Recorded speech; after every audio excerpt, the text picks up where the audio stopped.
Wealth has been the symbol of power and influence since forever, and nothing seems to have changed, even today. It's one thing to own millions and a whole other when it starts owning you. That's right. Wealth and money have a deep-rooted influence on our behavior and social conduct. And this is all what we will be discussing in today's video. We will find out how people's relationship with money shapes their behavior and their financial decisions, and how the pursuit of wealth is linked to immoral behavior. So, if you want to learn all about it, then stay till the end. People often will think of money as having power in and of itself. It does not. Money is information, and it does not have power in and of itself. And applying the physics,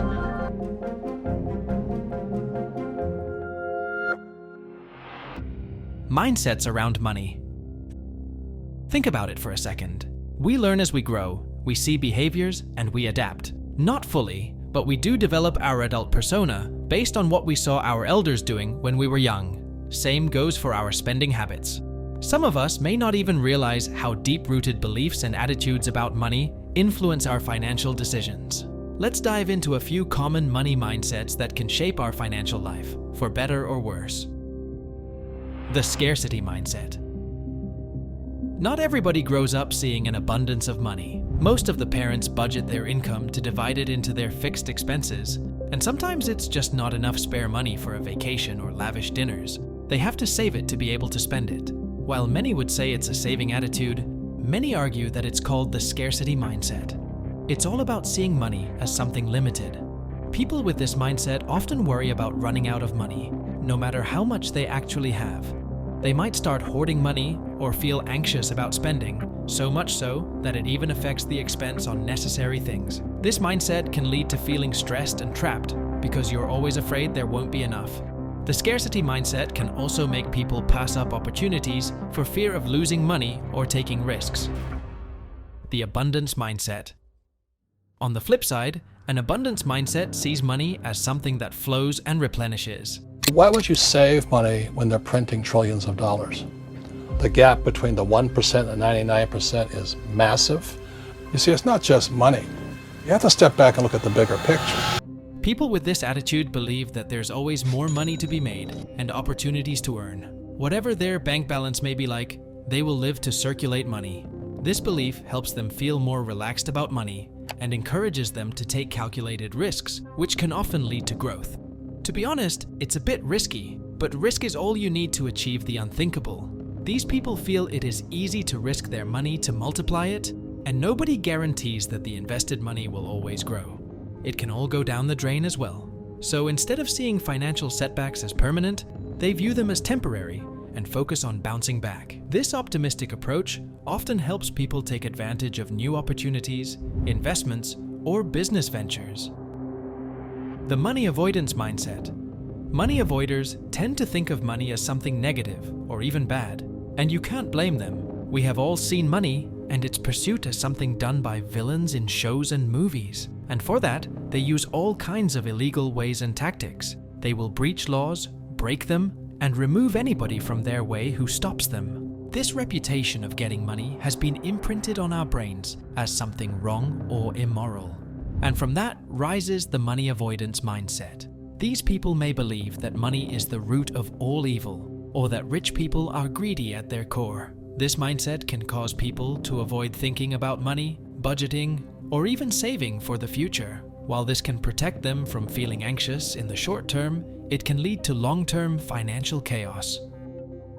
The money worship mindset. And then there are people called money worshippers. They believe that more money will solve all their problems. Their life and actions are all revolving around chasing after money. The more they get, the more they spend. They are often influenced by the higher class, which has tons of money and can spend without thinking. The money worshippers, however, have limited incoming money, but they spend like there's no tomorrow. They will keep up with the rich in how they dress and how they eat, and their lifestyle will be way above what they can afford. Only money brings them happiness, security, or self-worth. However, this mindset can lead to overspending, debt, and dissatisfaction because no amount of money ever feels like enough.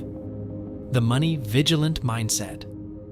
And finally, there's the money vigilant mindset. People with this mindset are careful, focused on saving, and often anxious about spending. While this can be a good thing in terms of avoiding debt, it can also lead to an overly cautious approach where they miss out on enjoying life or making smart investments. Personality traits linked to wealth. Now let's see what personality traits are more likely to help with building wealth.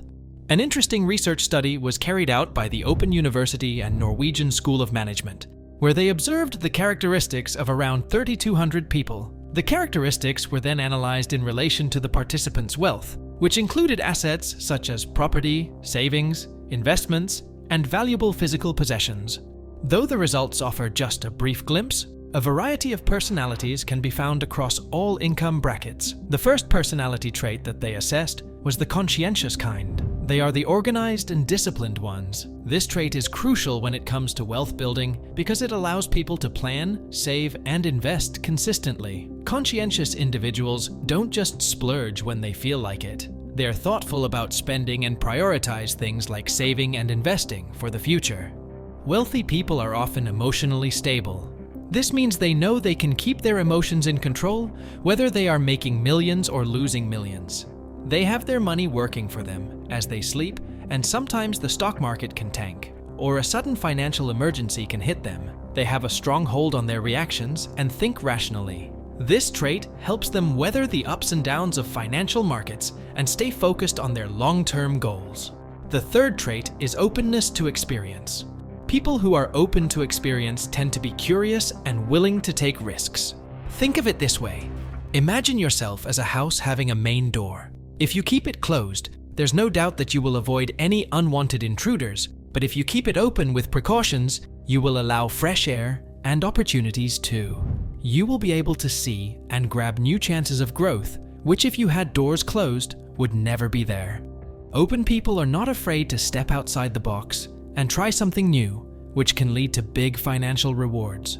They're also lifelong learners, always looking for new ways to improve their financial situation.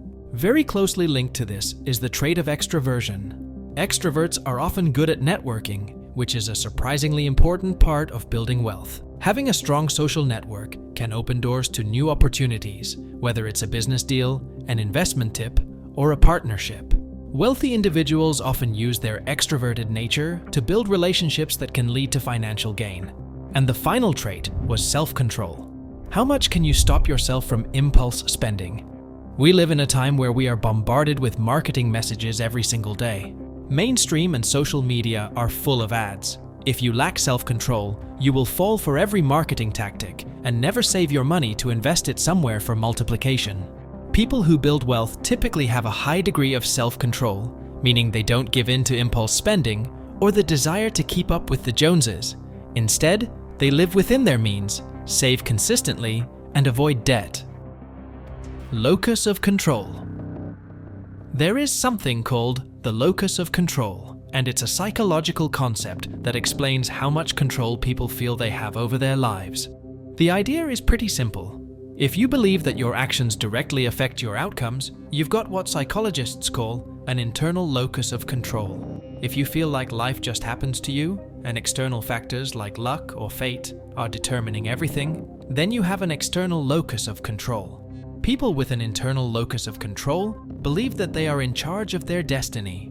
They think that their hard work, decisions, and habits shape their outcomes. When it comes to money, this means that they take personal responsibility for their financial situation. If they're in debt, they'll make a plan to pay it off. If they want to build wealth, they'll take steps like saving, investing, or increasing their income. Studies have shown that individuals with an internal locus of control tend to have higher financial success because they believe they can make things happen. One interesting study from the Journal of Economic Behavior and Organization found that people with an internal locus of control are more likely to save money and plan for retirement. They feel empowered to take control of their financial future, and that leads to smarter money habits like budgeting, investing, and financial planning. On the other hand, people with an external locus of control believe that outside forces, like luck, the economy, or other people, are the main drivers of their financial situation. They might think that no matter what they do, it won't change much. For example, someone with this mindset might feel like they'll never get out of debt because the system is rigged, or they'll never save enough because inflation always eats away at savings. This mindset can lead to feelings of helplessness and, unfortunately, poor financial decisions. Research shows that people with an external locus of control tend to have less financial security. They might be more likely to fall into debt, avoid planning for the future, or make impulsive financial decisions because they don't see the point in trying to control what they feel they can't change. If you feel you have an external locus, then you can always shift towards the opposite. It's not something that's set in stone. Start by focusing on what you can control, tracking your spending, setting a savings goal, or learning about investing. Small wins, like paying off a credit card or sticking to a budget, can help build your sense of control over your financial life. Financial knowledge and behavior. Financial knowledge is basically how well you understand concepts such as saving, investing, and budgeting. It has a big impact on your financial behavior. It's not just about being smart with money. It's about understanding how money works and making the right decisions based on that understanding. Studies show that people with higher financial literacy tend to make better choices, and those choices lead to greater wealth. So why does having this knowledge matter? Research has found that people who are more financially knowledgeable save more, invest wisely, and avoid bad debt. According to a study by the Global Financial Literacy Excellence Center, only about 1/3 of adults globally are considered financially literate. That's a lot of people who don't fully understand basic financial concepts. This gap can lead to poor financial decisions, like high-interest loans, not saving for emergencies, or missing out on investment opportunities. The study also found that people with better financial knowledge are more likely to plan for retirement and have a clear budget in place. When people know more about money, they tend to make smarter financial moves. A survey by FINRA's National Financial Capability Study revealed that people who could correctly answer 5 basic financial literacy questions were more likely to have a rainy day fund and less likely to carry credit card debt.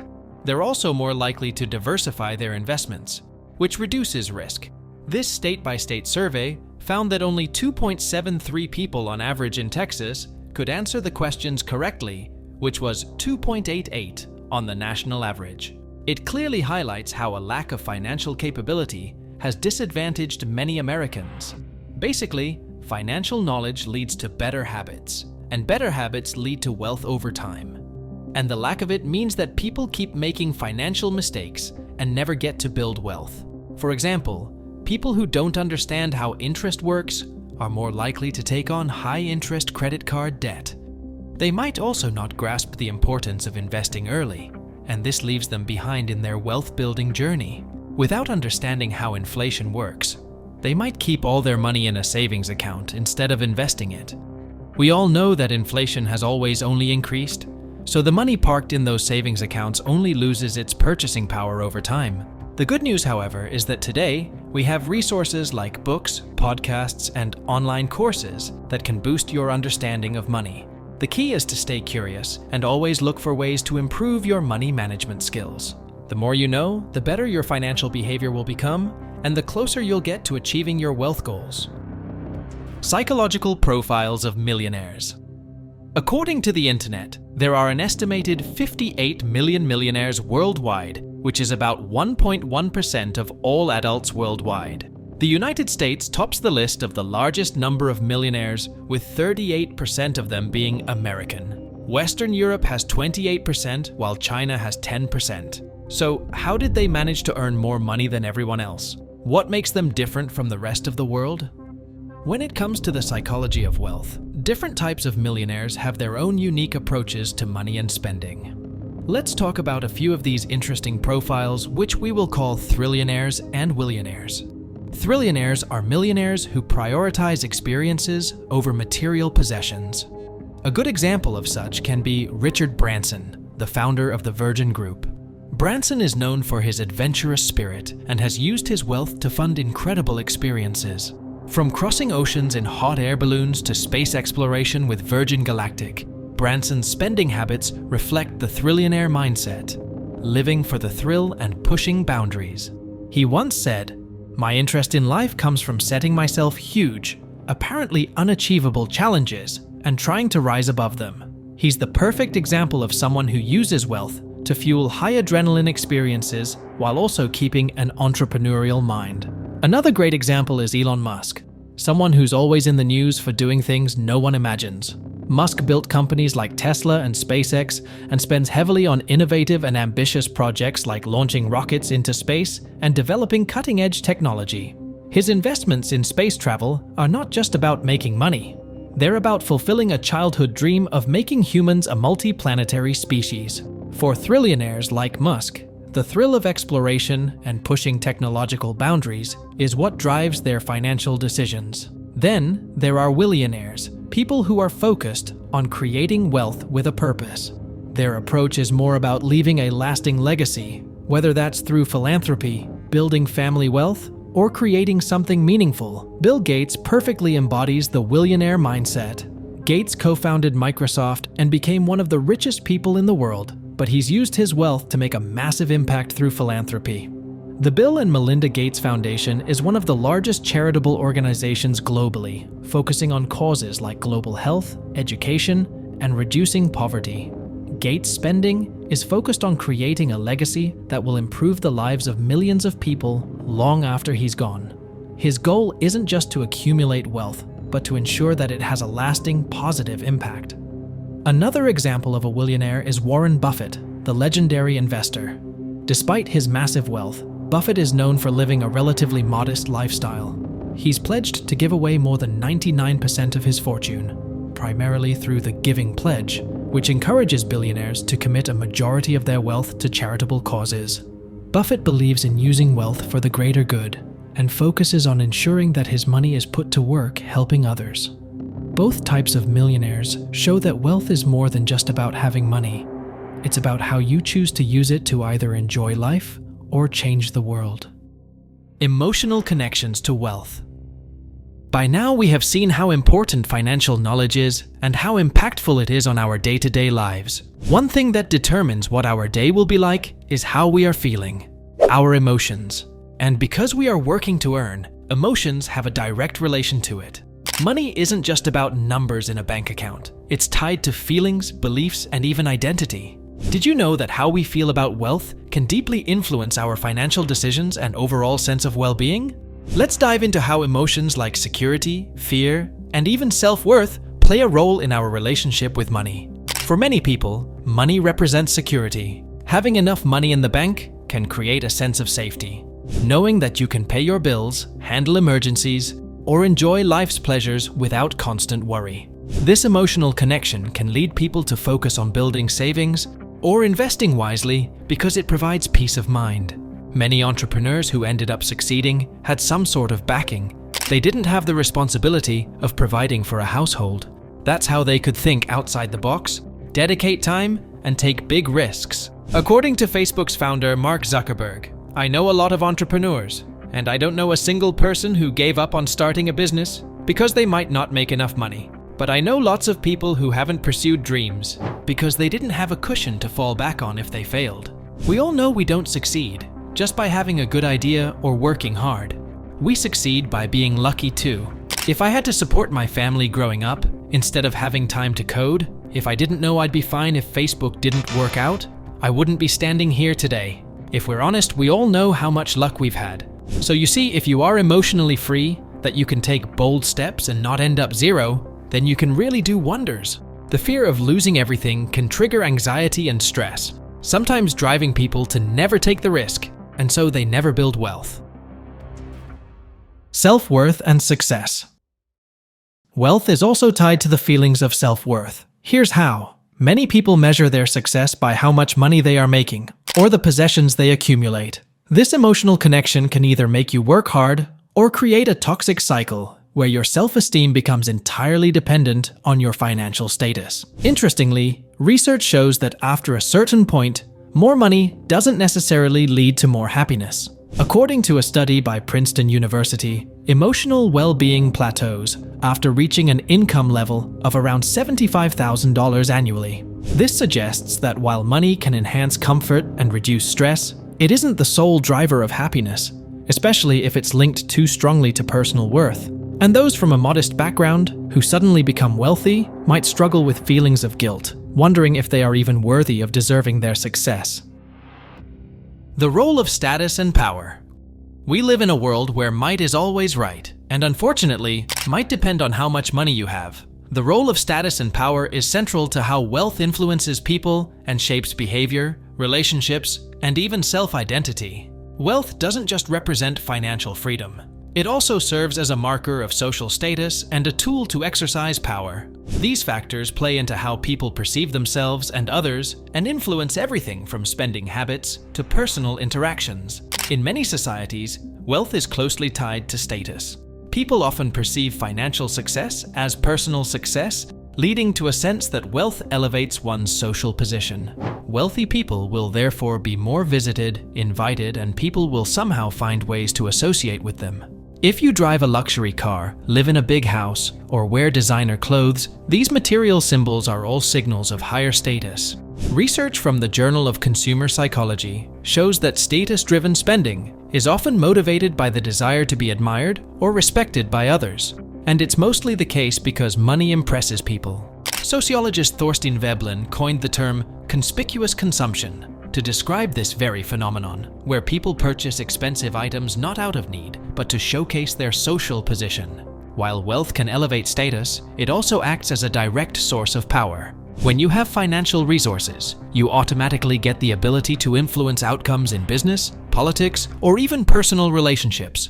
Wealthy individuals often have more access to decision makers, can fund campaigns, or even shape policy through donations and lobbying.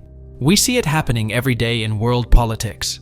Power derived from wealth allows people to exert control over their environments, which would never have been possible if they didn't have all that money. This idea of wealth equating to power is most visible in the corporate world, where billionaires and CEOs can leverage their financial clout to steer markets or reshape industries. India's richest man and business tycoon Mukesh Ambani's son's lavish wedding was nothing short of a spectacular event, showcasing the sheer power and influence of wealth in India. It was not just a wedding, but also a podium where money moved. Literally, the Ambani family spared no expense, with estimates suggesting the total cost of the wedding reached around $600 million. This may look like a really big figure, but it was also a strategic move for the broader implications of the family business. He was able to bring together a high-profile crowd, and it tells you how intertwined social status and business networks can be. With billionaires and global leaders flocking to such events, the Ambani family is a prime example of how wealth and status can generate significant economic influence, both in India and beyond. By aligning with influential figures through events like these, the Ambani family can forge new partnerships and solidify existing ones, further establishing their power in the business landscape. You may have heard that the middle class experiences more stress than the upper and lower classes. It is grounded in several societal and economic factors. For the middle class, much of the stress comes from the constant pressure to maintain their status and financial stability, and possibly move up the scale of class. The upper class, on the other hand, has the financial resources to manage or avoid many stressors, such as unexpected expenses or long-term financial insecurity. The lower class, however, doesn't have access to such privileges, and because they don't usually move in circles that have money, they don't feel the need to compete. In conclusion, the psychology of wealth shows us that money influences not only our financial security, but also our mindset, relationships, and sense of self-worth. Whether it brings power or stress, wealth affects everyone differently. Understanding these dynamics can help us make more mindful financial and emotional choices and live better, fuller lives. That's it for today. If you liked the video, please press the like button and subscribe for more. Thanks for watching, and I'll see you in another video very soon.